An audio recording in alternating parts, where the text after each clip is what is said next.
Hello mga ka-IED, panibagong araw, panibagong buhay na naman. Kaya tara, samahan ninyo ako at muli ay gagawa tayo ng bagong setup. At ito nga ay para naman sa ating pangalawang lucky winner. Kung naalala ninyo ang ating draw lots nung nakaraan, yun ang tinutukoy ko mga be. Kaya abangan ninyo ang ating susunod na draw lots, paki-follow lamang ang ating official page. Ito yon, IED by Mara, para laging updated sa mga ganap natin. Malay mo, ikaw naman ang susunod na mabigyan ng pagkakataong makakuha ng freebies. Uy. At ayan na nga, hindi na nga ako masyadong problema sa paghahakot ng gamit dito kasi malapit lang naman. Parang mangapit bahay lang naman tayo. Kasama ko ngayon ang aking beshiwap. Ayan. Fresh from Baguio yan mga be. Char. Sabi ko nga, agahan namin sa paggawa para hindi kami naghahabol ng oras. Ayoko nang magmadali mga be. Nakaka-stress lang kapag ganun ang nangyayari. Bale, dalawa pala ang celebrant natin kaya medyo lawakan natin ng konti para magkasya ang letterings na ilalagay natin.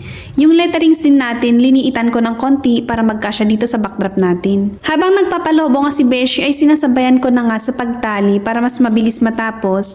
At syempre, para hindi magkalat ang mga balloons natin ay tinatali ko na agad para makagawa tayo ng balloon garland. Mahirap kapag lumalakas ang hangin mga be, kung saan saan napapadpad tong lobo natin. Medyo marami ang balloon na ipapump natin. Buti na lang may electric balloon pump si Inday at hindi na kailangang mag-manual pump. Kanina, hindi kami makapag-decide kung anong kulay ang ilalagay namin. Iniisip ko nga kasi kulay gold itong letterings natin ay talagang hindi magmamatch kapag light na tela ang ilalagay natin.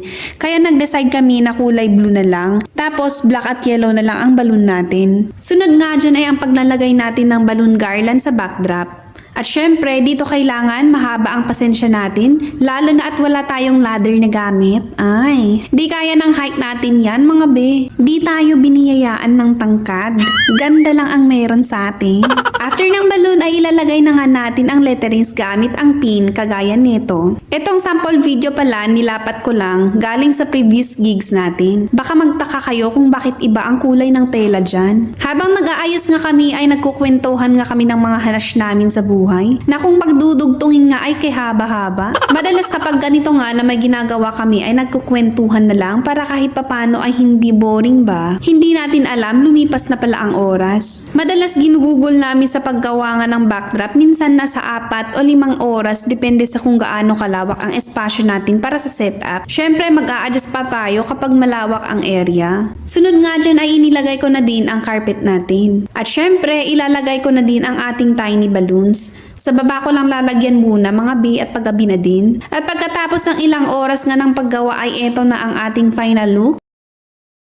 Uy, maganda ba? Kung nagandahan kayo, paki-comment naman ng wow. Para laging updated sa ating videos, huwag kalimutang mag-follow. Paki-share na rin para maibahagi sa iba ang ating video. Yun lamang po, hanggang sa muli. Bye!